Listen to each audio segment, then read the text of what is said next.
Hello friends and welcome back to my YouTube channel Giri studio. నేను మీ గిరితో. ఎలా ఉన్నారు అందరూ? నేనైతే చాలా బాగున్నాను విత్ యర్ బ్లెస్సింగ్స్.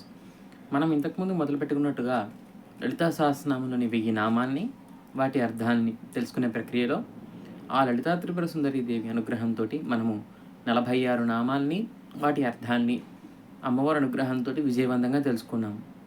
అయితే ఇవాల్టి రోజున మనం వర్ణించుకోబోయే నామాలు కొంచెం మిగతా నామాలతో పోల్చుకుంటే చిన్నదిగా ఉన్న కారణం చేత మనము 47 నుంచి మొదలుపెట్టుకొని 50 వరకు, అంటే 47, 48, 49, 50 4 నామాలని వాటి అర్థాలని అమ్మవారి వైభవాన్ని ఇవాల్టి వీడియోలో తెలుసుకునే ప్రయత్నం చేయబోతున్నాం.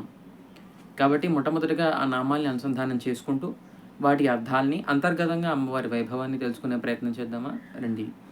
మొట్టమొదటిగా మనం ప్రతిరోజు చేసే విధంగానే అమ్మవారి ధ్యాన శ్లోకంతో తెలుసుకునే ప్రక్రియను మొదలుపెట్టుకుందాం. సింధూరారుణ విగ్రహాం త్రిణేనాం మాణిక్యమౌలిస్ఫురత్తారానాయకశేఖరాం స్మిరముఖీం మాపీనవక్షోరుహాం పాణిభ్యాం అళిపూర్ణరత్నశకం రక్తోత్పలం బిభ్రతీం సౌమ్యాం రత్నఘటస్థరక్తచరణాం ధ్యాయేత్ పరామంబికాం. శ్రీమాత అయిన లలితా త్రిపుర సుందరి దేవిని మనము సహస్రనామ ప్రయుక్తంగా అమ్మవారి అర్చనని, పూజా కైంకర్యాలని మనం భక్తి శ్రద్ధలతో ఆచరిస్తాం. అయితే ఆ లలితా సహస్రనామంలోని ప్రతి నామము కూడా మనకి ఆ అమ్మవారి వైభవాన్ని ఒక కోణంలో తెలియజేస్తూనే ఇంకొక కోణంలో ఒక మనిషి జీవితం గురించి, ఒక మనిషి ఏ విధంగా జీవించాలి అన్న దాని గురించి మనకి బోధనని చేస్తూనే ప్రకృతిని కూడా వర్ణిస్తుంది. అందుకే అంటారు కావచ్చు, ప్రకృతి స్త్రీ ఒకటే అని చెప్పి. కాబట్టి ఆ ప్రకృతి స్వరూపిణిగా భావిస్తున్న లలితా త్రిపుర సుందరి దేవిని మనం నిన్నటి వరకు 46 నామాలతోటి కీర్తించాం. అయితే ఇవాల్టి రోజున మొట్టమొదటిగా ఇప్పుడు 47వ నామాన్ని అనుసంధానం చేసుకొని తర్వాత దాని అర్థాన్ని తెలుసుకుంటూనే అమ్మవారి వైభవాన్ని స్తుతి చేద్దాం. మొట్టమొదటిగా 47 నామాన్ని తెలుసుకుందామా? మరాళీ మందగమన, ఇది 47వ నామం. మరాళి అంటే ఏమిటి? హంస. హంస నడక ఎంతైతే అందంగా ఉంటుందో అమ్మవారి నడక అంతే అందంగా ఉందంట. ఈ నామంలో అమ్మవారి నడకని వర్ణిస్తున్నారు. ఇప్పటి వరకు మనం చూసుకున్నట్లాగానే అమ్మవారి శరీర అవయవ భాగాలని ఒక్కొక్కటిగా మనం వర్ణిస్తూ వచ్చాం నిన్నటి నామాల వరకు. అయితే ఇవాల్టి రోజున అమ్మవారు చేస్తున్న క్రియని గురించి వర్ణిస్తున్నాం ఈ నామంలో. ఎలాగా? మరాళి మందగమన అని వర్ణిస్తున్నాం. మరాళి అనే హంస ఎంతైతే మెల్లగా నడుస్తుందో, మందగమన, మంద అంటే మెల్లగా, గమన అంటే నడవడం లేదా సాగడం. హంస నడకలాగా మెల్లగా నడుస్తూ ఆ నడక ద్వారా అమ్మవారు నడుస్తున్నప్పటికీ ఆ నడక ద్వారా ఆవిడ చేస్తున్న ప్రతి ఒక్క విన్యాసం ద్వారా ఈ 14 భువనాలని కంటి చూపుతోనే శాసించే జగన్నాయిక ఆ లలితాంబికాదేవి. అలాంటి అందమైన మెల్లటి నడకను కలిగిన దాన అని ఈ మరాళీ మందగమన అనే నామంతో అమ్మవారి స్తుతిని మనం చేద్దాం. అలాంటి మెల్లటి నడక, అలాంటి అందమైన నడక కలిగిన లలితా త్రిపుర సుందరి జగన్మాత నీకు నమస్కరిస్తున్నానమ్మా అంటూ చెప్పే నామమే మరాళీ మందగమన అనే నామం. తెలుసుకున్నారు కదా? ఇంకా 48వ నామానికి వెళ్దామా? మహాలావణ్య శేవధి అంటూ 48వ నామాన్ని ప్రస్తుతి చేస్తున్నాం. ఇందులో ఏమంటున్నాం?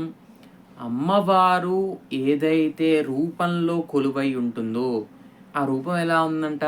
మహాలావణ్య శేవధి. శేవధి అంటే ఒక హీప్, ఒక సమూహం.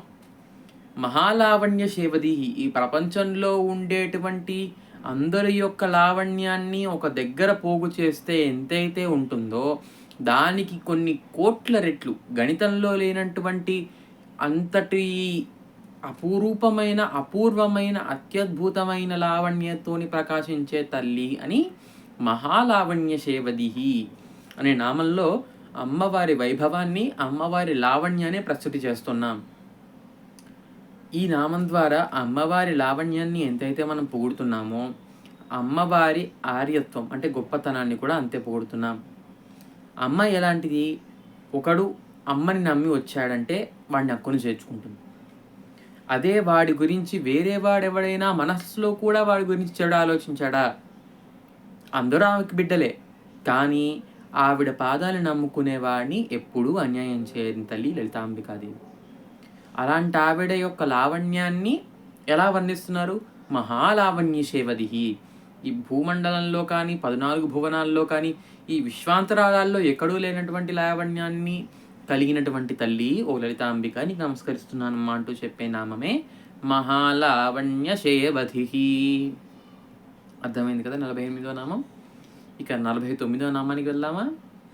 సర్వారుణ అని అంటోంది 49వ నామం. దీని అర్థం ఏంటి? నఖశిక పర్యంతము సర్వ అరుణ, అరుణవర్ణంలో ప్రకాశించే తల్లి అని అంటున్నారు. అయితే దీన్ని ఎలా ఎందుకు అంటున్నాము? మనం మొట్టమొదటి రోజు మనం మాట్లాడుకున్నప్పటి నుంచే మనం వర్ణించుకున్నాం. లలితాంబికాదేవిని మనము ఎప్పుడూ అనుసంధానం చేసుకున్నా ఎర్రటి రంగులో అనుసంధానం చేసుకుంటాము అని. అక్కడ వచ్చిందా? మళ్ళీ అరుణారుణ కౌసుంభ అన్నప్పుడు అమ్మవారి వస్త్రము కూడా ఎర్రటి రంగులోనే ఉంది. అలానే అమ్మవారు కూడా మేలిమి గులాబీ రంగు, దాన్ని కూడా మనం ఒక రకంగా చెప్పాలంటే ఎర్రటి వర్ణం అని చెప్పుకోవచ్చు. కాబట్టి సర్వారుణ నఖశిక పర్యంతము ప్రతీదీ ఎర్రటి వర్ణంలో ప్రకాశిస్తూ, ఎర్రటి వర్ణం మనం మామూలుగా మంగళానికి శుభానికి చెప్పుకుంటాం మామూలుగా, అందుకే మనం ధరించే కుంకుమ సింధూరం అవి కూడా ఎర్రటి రంగులో ఉంటాయి. కాబట్టి అలాంటి సర్వమంగళాదేవిగా ప్రకాశిస్తూ నఖశిక పర్యంతము సర్వారుణ అనే నామానికి పర్యాప్తంగా ఉండే విధంగా, దానికి సపోర్టివ్గా ఉండే విధంగా ప్రకాశిస్తూ నఖశిక పర్యంతము ఎర్రటి రంగులో ప్రకాశిస్తూ సర్వారుణ అనే నామంతో మా చేత స్తుతింపబడుతున్న తల్లి జగదంబ లలితాంబిక నీకు నమస్కరిస్తున్నానమ్మా అంటూ చెప్పే నామమే సర్వారుణ అనే నామం. ఇక 50వ నామానికి వెళ్దామా? అనవద్యాంగి. ఈ అనవద్యాంగి అంటే ఏమిటి? వంక పెట్టడానికి లేనటువంటి సౌందర్యంతో ప్రకాశించే తల్లి అని అర్థం. ఇప్పుడు మనం మామూలుగా మనుషుల్ని చూసుకున్నా, జీవరాశుల్ని చూసుకున్నా, ఈ ప్రపంచంలో దేన్ని చూసుకున్నా దేనికో దానికి వంక పెట్టచ్చు. ఆఖరికి అంటారు చందమామకు కూడా మచ్చ ఉంటుంది అని చెప్పి. ఆ చందమామకి ఉంది. సూర్యుడికి వంక పెడతాడు, అప్పుడప్పుడు ఎక్కువ ఉంటాడు, అప్పుడప్పుడు తక్కువ ఉంటాడు, వేడికి మమ్మల్ని మాడగొడుతున్నాడు అని చెప్పి. మనుషులకి అనుకుంటాం, అరే ఈ మనిషి నవ్వు బాగాలేదు, ఈ మనిషి కళ్ళు ఇలా ఉన్నాయి, ఈ మనిషి చేతులు ఇలా ఉన్నాయి, ఈ మనిషి కాళ్ళు ఇలా ఉన్నాయి. ప్లేసెస్ గురించి అనుకుంటాం, అరే ఇది ఇలా ఉంది, ఆ బిల్డింగ్ అలా ఉంది, ఈ మాన్యుమెంట్ ఇలా కట్టారు, లేదా ఈ వస్తువు ఇలా ఉంది అని చెప్పి దేనికైనా ఏదో రకంగా వంకలు పెడతాం. అది మామూలుగా మానవ సహజమైన విషయం. కానీ ఏ విధంగా కూడా వంకలు పెట్టలేనటువంటి అద్భుతంగా ప్రకాశిస్తున్నది ఈ జగత్తులో ఏదైనా ఉందా అంటే అది ఆ జగన్మాత అయిన లలితాంబికాదేవి. అనవద్యాంగి అనే నామంతో మనతోని ప్రస్తుతింపబడుతున్న ఆ జగన్మాత లలితాంబిక నీకు నమస్కరిస్తున్నాను మా అంటూ చెప్పే నామమే అనవద్యాంగి. తెలుసుకున్నారు కదా? ఇవాల్టి నామాలైన 47, 48, 49 మరియు 50 నామాల్ని మరిన్ని నామాల అర్థాల కోసం, మరిన్ని ఇన్ఫర్మేటివ్ వీడియోస్ కోసం మన ఛానల్ గిరీష్ స్టూడియోని సబ్స్క్రైబ్ చేసుకోవడం మాత్రం మర్చిపోకండి. ఈ వీడియోని దయచేసి లైక్ చేసి మీ ఫ్రెండ్స్ అండ్ ఫ్యామిలీకి షేర్ చేయడం మాత్రం మర్చిపోకండి.